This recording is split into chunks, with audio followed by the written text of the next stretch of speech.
Durante todo el fin de semana casi todo el mundo estuvo hablando del premio que recibieron los periodistas del Wall Street Journal, creo que ustedes ya lo vieron por ahí, y con mucha razón, pero mientras revisaba una y otra vez las imágenes de aquella noche, bueno, hubo una escena que me dejó pensando mucho más. Una escena de apenas unos segundos no ocurrió sobre el escenario donde entregaron los premios, ocurrió entre las mesas y tenía como protagonista a Stephen Miller. Quédense con ese nombre, Stephen Miller, porque cuando lleguemos a ese momento, pues van a entender ustedes por qué tanta gente en redes terminó hablando de él. Sucedió entre Stephen Miller y la periodista Christine Walker. Miren, durante meses Donald Trump intentó impedir que esta historia siguiera creciendo, la historia de Jeffrey Epstein. Por eso demandó al Wall Street Journal por $10,000 millones, le retiró credenciales, expuso información personal de periodistas. Y el mensaje era muy sencillo: si ustedes investigan al presidente, habrá consecuencias. Pero ocurrió exactamente lo contrario, porque mientras intentó enterrar la historia, bueno, más grande terminó convirtiéndose. Miremos lo que dijo Jen Psaki acerca de esa noche. Sobre uno de los momentos más incómodos de esta cena hasta ahora, pero expone perfectamente quién es Donald Trump, como si necesitáramos más pruebas. Todos hemos estado hablando de esto. Ocurrió cuando la Asociación de Corresponsales de la Casa Blanca otorgó el premio Katharine Graham al valor y la responsabilidad a los dos reporteros del Wall Street Journal que dieron la noticia más importante de 2025. Los amigos de Jeffrey Epstein le enviaron cartas de apoyo para un álbum de su 50º cumpleaños.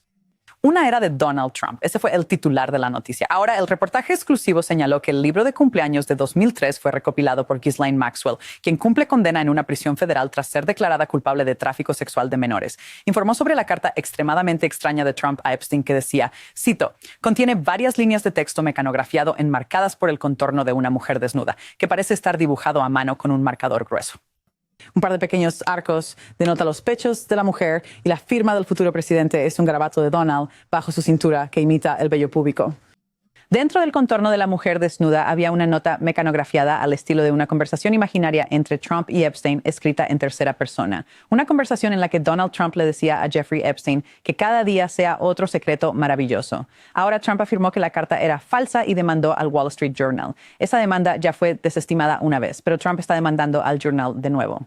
Y una vez más, The Wall Street Journal ha pedido su desestimación. Los reporteros Khadija Safdar y Joe Palazzolo dieron la primicia. Fueron galardonados junto a 6 de sus colegas que informaron sobre las repercusiones dentro de la Casa Blanca. Miren, yo creo que Jen Psaki entiende perfectamente algo que muchas veces pasamos por alto. Ella no estaba celebrando solamente un premio, estaba describiendo el costo que tuvo conseguirlo. Demandas, presión pública, periodistas obligados a cambiar su rutina por motivos de seguridad. Ese es el contexto que convierte ese reconocimiento en algo mucho más grande que una simple ceremonia. Y precisamente por eso, lo que ocurrió unos minutos después resultó todavía más desconcertante para mucha gente. Mientras unos periodistas eran reconocidos por investigar al poder, otros dejaron una imagen completamente distinta. Fíjense bien en esta escena. Bueno, ¿qué tiene este video que se ha vuelto tan polémico? Dirán ustedes. Bueno, a simple vista podría parecer una conversación cualquiera, dos personas riéndose durante una cena, pero precisamente por eso este momento generó tantas reacciones, porque el hombre que aparece ahí, el que está de espalda, pues no es un funcionario cualquiera, es Stephen Miller. Recuerden que Miller se ha convertido en uno de los arquitectos de las políticas migratorias más duras de la administración Trump. Es uno de los hombres que más ha defendido las deportaciones masivas, la ampliación de los centros de detención, la eliminación de programas de protección para inmigrantes, las redadas que hoy afectan a miles de familias, donde han caído incluso personas muertas. Un colombiano cayó hace 8 o 10 días. Es decir, estamos hablando de unas personas con mayor influencia detrás de algunas de las decisiones más polémicas de esta Casa Blanca. Y por eso comenzaron a aparecer comentarios como estos. La solidaridad de la élite se ve cuando Kristen Welker ríe con Stephen Miller. Otro usuario fue todavía más lejos y escribió: el momento en que el periodismo elige la cercanía al poder por encima de la rendición de cuentas. Obvio, una conversación de unos segundos no demuestra por sí sola una relación de complicidad. En eventos como este es normal que personas con posturas opuestas pues intercambien saludos. Pero lo interesante pues no fue únicamente la escena en sí, sino la percepción que dejó. Y en política esa percepción también tiene consecuencias. Para muchos usuarios, la imagen resultaba muy incómoda, no porque dos personas hablaran durante una cena, sino porque esperaban ver una mayor distancia entre quienes deben fiscalizar al poder y quienes diseñan esas políticas. Otros dicen, bueno, que hay que entender algo y tienen razón. Para conseguir información, muchas veces los periodistas necesitan hablar con las personas que están en el poder. Eso forma parte de su trabajo. Pero el problema aparece cuando una imagen hace que parte del público pues empiece a preguntarse dónde termina el acceso y dónde empieza la cercanía. Y aquí aparece una ironía extraordinaria. Lo curioso es que todo esto ocurrió en la misma noche en la que unos periodistas eran reconocidos precisamente por incomodar al poder, mientras había otra imagen, la del video, que abrió un debate completamente distinto. ¿Puede el periodismo mantener su independencia cuando convive tan de cerca con quienes debe vigilar?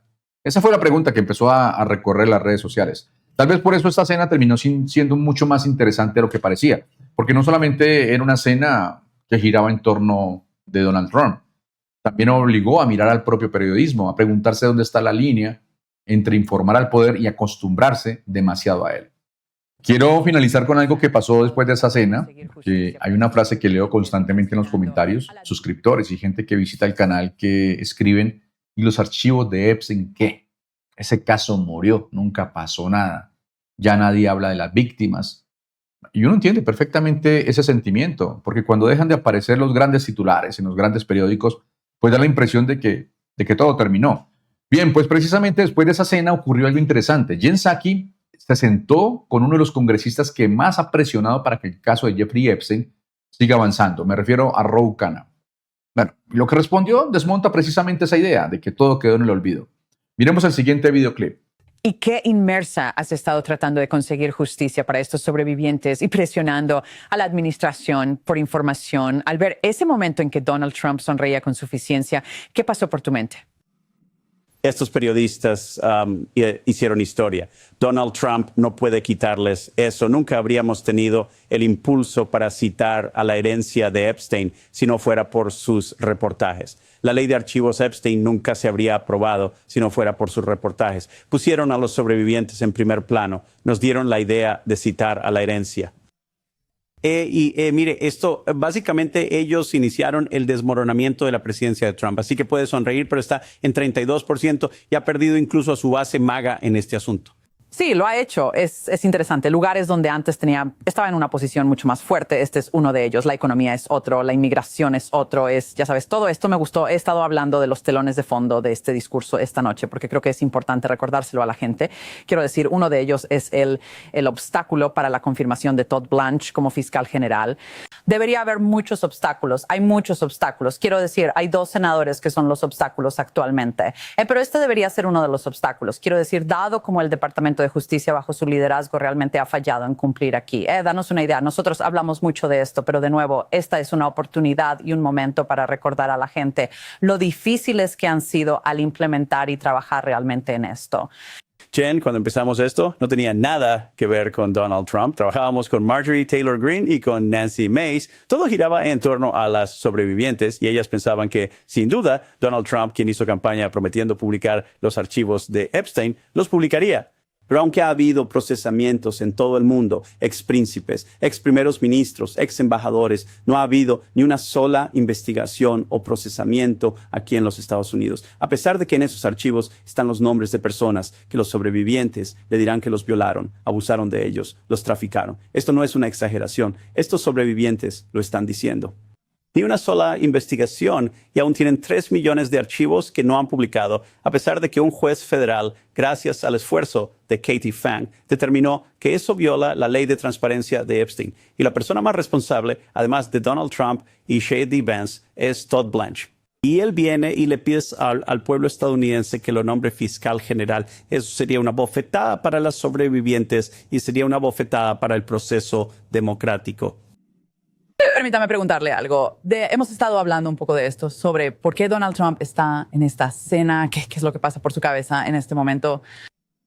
O sea, creo que el hombre está en el 30 y tantos % en las encuestas. Si miras a nivel nacional, está en un 28% en una encuesta reciente sobre la economía. Está mal en todo tipo de temas. Él quiere que la gente lo quiera. ¿De qué crees que se trata todo esto esta noche?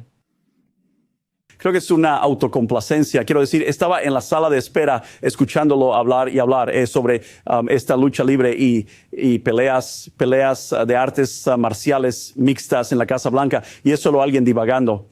¿sabe? Es alguien que entiende que es impopular, que entiende que está casi al final de su carrera y es casi como si estuviera luchando por ser relevante, luchando por seguir teniendo el escenario, viéndolo escaparse de sus manos, ¿sabe? Incluso digo que hasta El Aprendiz solo duró 13 años. 13 años, ¿sabe? Trump se está acercando a un momento en el que se ha vuelto aburrido. Más que ser un fascista o algo así, no puede ser un aburrido en Estados Unidos. Y su acto ya no conecta. Y creo que él lo entiende. Creo que él lo comprende. Está desesperado por ser el centro de atención. Digo, tú sabes esto. Atacará a la prensa, pero cortejará a la prensa. Está desesperado porque escriban sobre él.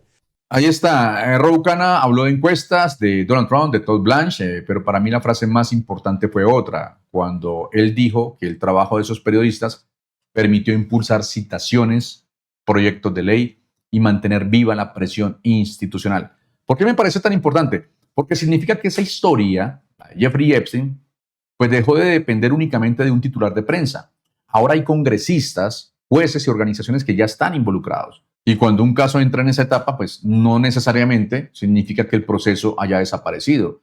Hay otro detalle brillante. Ro Khanna dice, cuando empezamos esto no tenía nada que ver con Donald Trump.